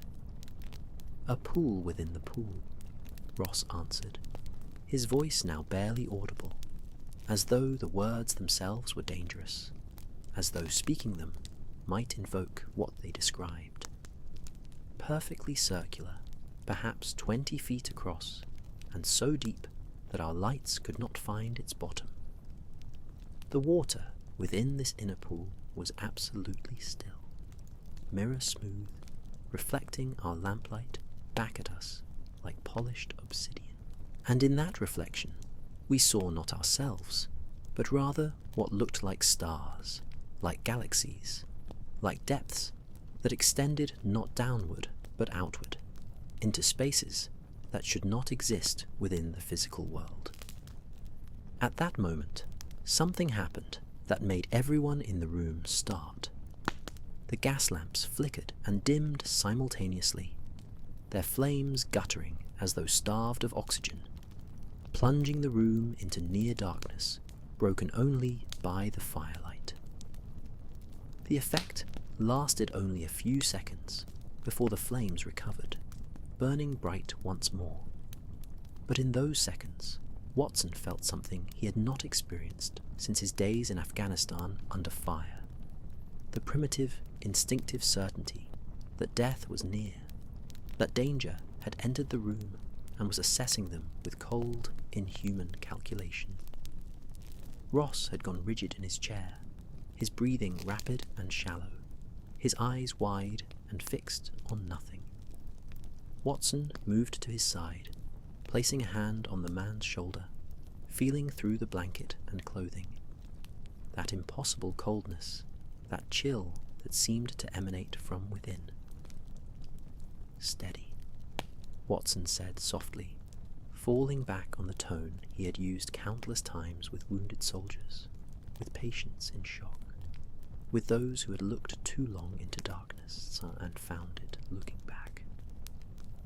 "You are here, in London, in Baker Street, among friends. Whatever you saw, whatever you experienced, you survived it, and you have come seeking help. Let us help you." The diver's breathing gradually slowed, his focus returning to the present moment, though the haunted quality in his eyes remained, perhaps would always remain. He reached up with one hand and gripped Watson's wrist with surprising strength, his cold fingers wrapping around the doctor's arm like a manacle. "We looked into that pool," Ross said, his voice now carrying an urgency, a desperate need to be understood. "All three of us, myself, Whitmore, Hartley. We looked into those impossible depths, and in looking we were seen, not just observed, but known, catalogued, claimed in some way that transcends physical possession. And then Whitmore, God help him, Whitmore reached into the water." Catherine gasped, one hand flying to her mouth, and McAllister set down his cup with a sharp clink, cocoa sloshing over the rim to stain the table's surface. Holmes alone remained outwardly composed, though Watson, who knew his friend so well, could see the minute signs of tension, the slight tightening around his eyes. the almost imperceptible clenching of his jaw. He pulled something from the pool, Ross continued, his grip on Watson's wrist not loosening. The seal stone, the carved tablet that Miss Hartley mentioned. It came up easily, as though it had been waiting to be taken, as though the entire chamber, the entire elaborate system of seals and warnings and prohibitions, had all been constructed not to keep people out, but to ensure that when someone finally did enter, they would find this object, would take it, would carry it away into the world above. Tenet's de-pacing refinement. Watson felt the pressure of Ross's grip intensify, those cold fingers tightening around his wrist with force enough to leave marks. And yet, the doctor did not pull away, sensing that this physical connection was all that anchored the diver to the present moment, all that kept him from sliding back into the depths of memory, where something vast and patient waited. The fire had settled into a low, steady burn, its light painting the room in shades of amber and shadow, while beyond the windows the fog continued its silent siege, transforming familiar London into something otherworldly, something that might exist at the bottom of a loch where pressure and darkness held dominion. Holmes set his pipe aside and rose, moving not toward Ross, but rather to his desk, where he retrieved from a locked drawer a small leather journal, its pages yellowed with age. He returned to his chair and opened the journal carefully, its spine cracking softly, the sound somehow intimate in the hushed room. 3 years ago, Holmes said, his voice measured and thoughtful, I was consulted on a matter concerning certain artifacts recovered from a shipwreck off the coast of Cornwall. The artifacts were of unknown origin, predating any documented civilization in the British Isles, and they produced in those who handled them a series of unusual psychological effects: dreams of water, compulsions toward the sea, a sense of being observed by something vast and ancient. Ross's attention shifted from his internal landscape to focus on Holmes, and Watson felt the man's grip on his wrist loosen slightly, though not release entirely. Catherine had moved closer as well, drawn by Holmes's words, while McAllister remained standing near the bookshelf, his weathered face showing the strain of the long night and longer revelations. The case was ultimately inconclusive, Holmes continued, turning pages until he found what he sought. Sketches, notes, written in his precise hand, diagrams of symbols that bore unsettling similarity to those Catherine had brought. The artifacts were returned to the sea by mutual agreement of all involved, sealed in lead caskets, and dropped into the deepest waters we could access. The gentleman who had originally recovered them suffered no lasting harm once the objects were removed from his possession, though he retained for several months a peculiar sensitivity to moisture, to rain, to any body of water larger than a puddle. Watson found this information both fascinating and troubling, for Holmes had never mentioned this case before, which suggested it fell into that category of investigations his friend deemed too strange, too uncertain, too far outside the boundaries of what could be rationally explained to merit documentation in Watson's chronicles of their adventures together. You think the seal stone is similar? Catherine asked, hope and fear mingling in her voice. That if we can recover it, if we can return it to the Loch, Edward and Mr. Whitmore might be released from whatever hold it has upon them. Holmes closed the journal and set it carefully on the table beside him. I think, he said slowly, choosing his words with evident care, that we are dealing with something that operates according to rules we do not fully understand. but rules nonetheless. There is a logic here, however alien to our normal experience. Mr. Ross, when Whitmore took the seal stone from the pool, what happened next? What was the immediate consequence of that action? Ross released Watson's wrist, finally, bringing both hands to his face, pressing his palms against his eyes, as though trying to block out visions that existed only in memory. His shoulders began to shake, and for a moment Watson thought the man might weep, but when Ross lowered his hands, his eyes were dry, merely exhausted, hollowed out by experiences that had carved away something essential. Nothing happened, Ross said, and the words carried a weight of bitter irony. That was what made it so insidious, so perfect. There was no dramatic response, no supernatural manifestation, no immediate punishment for the transgression. Whitmore surfaced with the stone, triumphant, declaring it the find of the century. We documented everything, photographed the chamber from every angle, collected samples of the water, examined the carvings with meticulous care. We spent another 2 days at the Loch, consolidating our findings, preparing for our return to civilization and the presentation of our discoveries. The diver paused, accepting another glass of water from Mrs. Hudson, who had appeared silently to refill the pitcher, her movements so quiet that Watson hadn't noticed her arrival until she was already pouring. Ross drank more slowly this time, with deliberation rather than desperate thirst, and some colour had begun to return to his face, though that underlying pallor remained, that suggestion of something fundamentally altered. It was only after we parted ways, Ross continued, setting the empty glass aside, that the changes began.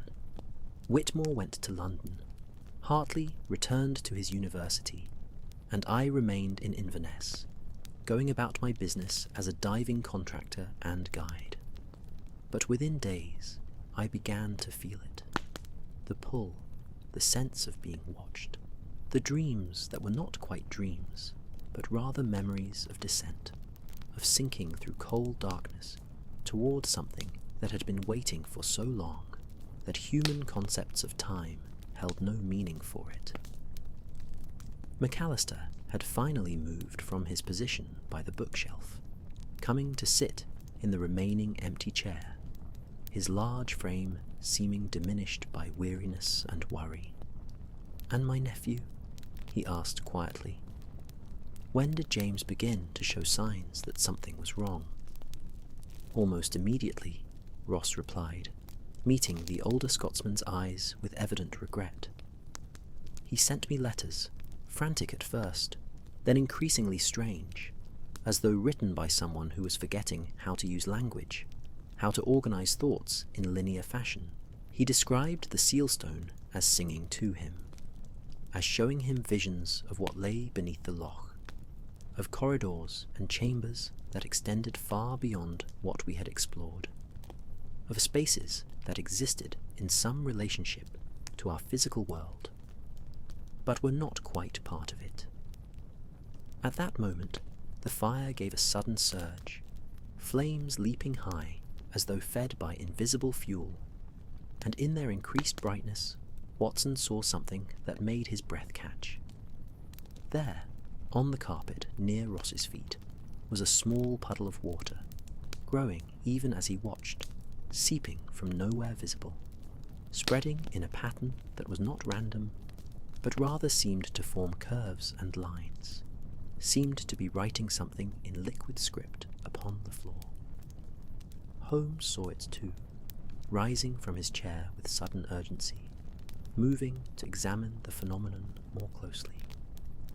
He knelt beside the growing puddle, careful not to touch it, studying the patterns it formed with fierce concentration. "Mr. Ross," Holmes said, without looking up, his voice tight with controlled excitement, "when did you last feel dry? When did your clothing last feel free of moisture? Ross looked down at himself, as though seeing his waterlogged state for the first time, touching the fabric of his jacket with fingers that came away wet. "I don't know," he said, wonderingly, almost confused. "I cannot remember being dry, not since we opened that chamber. It's as though water clings to me now, follows me, seeks me out regardless of weather or circumstance. I can change clothes, can dry myself thoroughly, but within minutes the moisture returns, seeping from somewhere I cannot identify, somewhere that isn't quite inside me, but isn't quite outside either." Catherine had pressed herself against the back of her chair, her earlier exhaustion forgotten in favour of growing alarm. "The water in Edward's study," she said, her voice shaking slightly. "You said it appeared from nowhere, Mr. McAllister, that the room was somehow flooded despite all doors and windows being sealed. Could it be that the water comes from the same place it takes them to? That there is some kind of passage, some connection between here and the lock that has been opened?" Holmes stood abruptly, his movements sharp with realization, and began pacing the room with renewed energy, his dressing gown swirling around his legs, his hands clasped behind his back. "Not a passage," he said, speaking rapidly now, his words tumbling over each other, in that way they did, when his mind raced ahead of his ability to articulate. "Not a physical connection, but rather a sympathetic one, a resonance established through contact with the sealstone and the entity that placed it. Mr. Ross, you said the sealstone came up easily, as though waiting to be taken. What if that was precisely correct? What if the entire chamber, all those warnings and prohibitions, were not meant to keep people out, but rather to ensure that when someone finally did enter, they would be properly prepared, properly marked, properly connected to whatever awareness dwells in those depths?" Watson felt the pressure of Ross's grip intensify, those cold fingers tightening around his wrist with force enough to leave marks. And yet, the doctor did not pull away, sensing that this physical connection was all that anchored.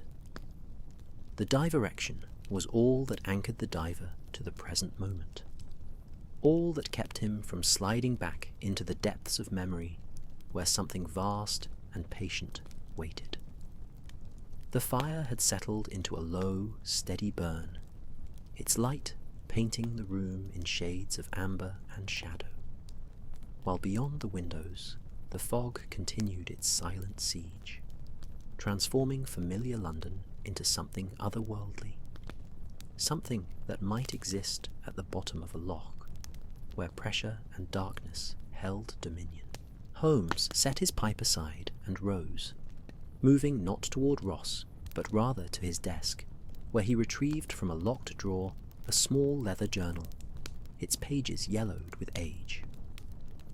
He returned to his chair and opened the journal carefully, its spine cracking softly, the sound somehow intimate in the hushed room.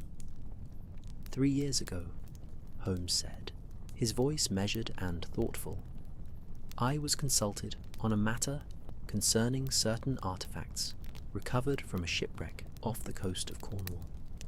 The artifacts were of unknown origin, predating any documented civilization in the British Isles, and they produced in those who handled them a series of unusual psychological effects: dreams of water, compulsions toward the sea, a sense of being observed by something vast and ancient.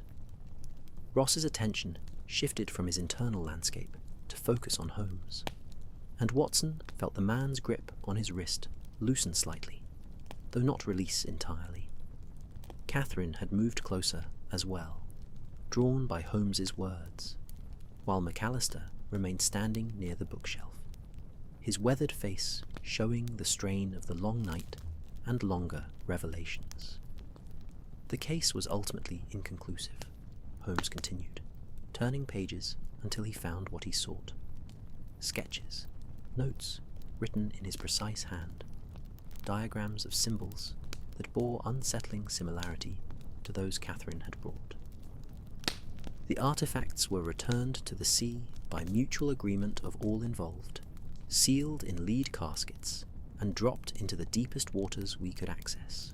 The gentleman who had originally recovered them suffered no lasting harm once the objects were removed from his possession, though he retained for several months a peculiar sensitivity to moisture, to rain, to any body of water larger than a puddle. Watson found this information both fascinating and troubling, for Holmes had never mentioned this case before, which suggested it fell into that category of investigations his friend deemed too strange, too uncertain, too far outside the boundaries of what could be rationally explained to merit documentation in Watson's chronicles of their adventures together. "You think the seal stone is similar?" Catherine asked, hope and fear mingling in her voice. "That, if we can recover it, if we can return it to the Loch, Edward and Mr. Whitmore might be released from whatever hold it has upon them." Holmes closed the journal and set it carefully on the table beside him. "I think," he said slowly, choosing his words with evident care, "that we are dealing with something that operates according to rules we do not fully understand, but rules nonetheless. There is a logic here, however alien to our normal experience. Mr. Ross, when Whitmore took the sealstone from the pool, what happened next? What was the immediate consequence of that action?" Ross released Watson's wrist finally, bringing both hands to his face, pressing his palms against his eyes as though trying to block out visions that existed only in memory. His shoulders began to shake, and for a moment Watson thought the man might weep, but when Ross lowered his hands, his eyes were dry, merely exhausted, hollowed out by experiences that had carved away something essential. "Nothing happened," Ross said, and the words carried a weight of bitter irony. That was what made it so insidious, so perfect. There was no dramatic response, no supernatural manifestation, no immediate punishment for the transgression. Whitmore surfaced with the stone, triumphant, declaring it the find of the century. We documented everything, photographed the chamber from every angle, collected samples of the water, examined the carvings with meticulous care. We spent another 2 days at the Loch, consolidating our findings, preparing for our return to civilization and the presentation of our discoveries. The diver paused, accepting another glass of water from Mrs. Hudson, who had appeared silently to refill the pitcher, her movements so quiet that Watson hadn't noticed her arrival until she was already pouring. Ross drank more slowly this time, with deliberation rather than desperate thirst, and some colour had begun to return to his face, though that underlying pallor remained, that suggestion of something fundamentally altered. "It was only after we parted ways," Ross continued, setting the empty glass aside, "that the changes began. Whitmore went to London, Hartley returned to his university, and I remained in Inverness, going about my business as a diving contractor and guide. But within days, I began to feel it. The pull, the sense of being watched, the dreams that were not quite dreams, but rather memories of descent, of sinking through cold darkness towards something that had been waiting for so long that human concepts of time held no meaning for it." McAllister had finally moved from his position by the bookshelf, coming to sit in the remaining empty chair, his large frame seeming diminished by weariness and worry. "And my nephew?" he asked quietly. When did James begin to show signs that something was wrong? Almost immediately, Ross replied, meeting the older Scotsman's eyes with evident regret. He sent me letters, frantic at first, then increasingly strange, as though written by someone who was forgetting how to use language, how to organize thoughts in linear fashion. He described the sealstone as singing to him, as showing him visions of what lay beneath the Loch, of corridors and chambers that extended far beyond what we had explored, of spaces that existed in some relationship to our physical world, but were not quite part of it. At that moment, the fire gave a sudden surge, flames leaping high as though fed by invisible fuel, and in their increased brightness, Watson saw something that made his breath catch. There, on the carpet near Ross's feet, was a small puddle of water, growing even as he watched, seeping from nowhere visible, spreading in a pattern that was not random, but rather seemed to form curves and lines, seemed to be writing something in liquid script upon the floor. Holmes saw it too, rising from his chair with sudden urgency, moving to examine the phenomenon more closely. He knelt beside the growing puddle, careful not to touch it, studying the patterns it formed with fierce concentration. "Mr. Ross," Holmes said, without looking up, his voice tight with controlled excitement, "when did you last feel dry? When did your clothing last feel free of moisture?" Ross looked down at himself, as though seeing his waterlogged state for the first time, touching the fabric of his jacket with fingers that came away wet. "I don't know," he said, wonderingly, almost confused. "I cannot remember being dry, not since we opened that chamber. It's as though water clings to me now, follows me, seeks me out regardless of weather or circumstance. I can change clothes, can dry myself thoroughly, but within minutes the moisture returns, seeping from somewhere I cannot identify, somewhere that isn't quite inside me, but isn't quite outside either." Catherine had pressed herself against the back of her chair, her earlier exhaustion forgotten in favour of growing alarm. "The water in Edward's study," she said, her voice shaking slightly. "You said it appeared from nowhere, Mr. McAllister, that the room was somehow flooded despite all doors and windows being sealed. Could it be that the water comes from the same place it takes them to? That there is some kind of passage, some connection between here and the lock that has been opened?" Holmes stood abruptly, his movements sharp with realization, and began pacing the room with renewed energy, his dressing gown swirling around his legs, his hands clasped behind his back. "Not a passage," he said, speaking rapidly now, his words tumbling over each other, in that way they did, when his mind raced ahead of his ability to articulate. "Not a physical connection, but rather a sympathetic one, a resonance established through contact with the sealstone and the entity that placed it. Mr. Ross, you said the sealstone came up easily, as though waiting to be taken. What if that was precisely correct? What if the entire chamber, all those warnings and prohibitions, were not meant to keep people out, but rather to ensure that when someone finally did enter, they would be properly prepared, properly marked, properly connected to whatever awareness dwells in those depths?" The detective ceased his pacing and turned to face them all, his grey eyes bright with the peculiar intensity that came when he was approaching the solution to a puzzle. "Consider the sequence. Ancient peoples create elaborate chambers beneath the Loch, fill them with warnings and prohibitions, seal certain areas with tremendous effort.